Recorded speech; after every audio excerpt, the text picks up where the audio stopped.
বলছেন ঘোষণা করো লা ইলাহা ইল্লাল্লাহ।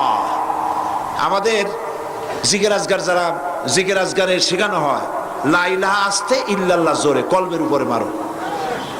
এখন ইল্লাল্লাহ এত জোরে জোরে মারা হয় তাতে কলব থাকলেও পারে গেলেও পারে।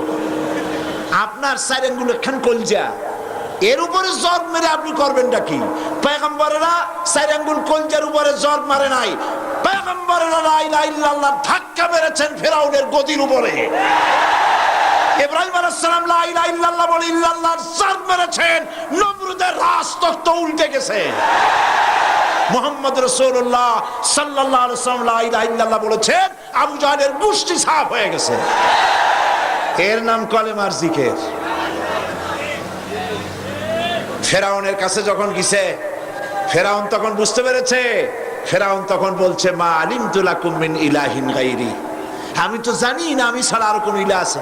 আমি কি গল্প শোনাচ্ছি না কোরআনে আছে? আমি জানি না আমি ছাড়া কোন ইলাহ আছে। তুমি সংযত হও, এই ইলাহের দাওয়াত নিয়ে আর কখনো আসবে না। আবার যদি ইলাহের দাওয়াত নিয়ে আসো লা আজআলান্নাকা মিনাল মাসজুনিন, আমি তোমাকে কারারুদ্ধ করে রাখবো। ফেরাউনের গোষ্ঠীরা সবসময় জেলের ভয় দেখায়, ঠিক কিনা? কিন্তু মুসারা জেল ভয় পায় না।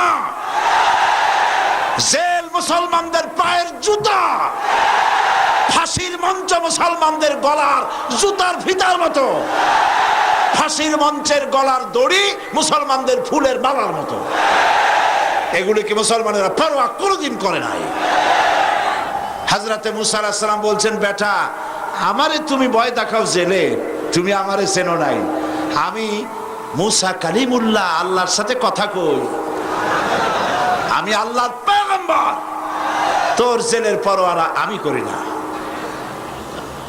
মুসা আলাইহিস সালামের সাথী নাই, সঙ্গী নাই, লোক নাই, জন নাই,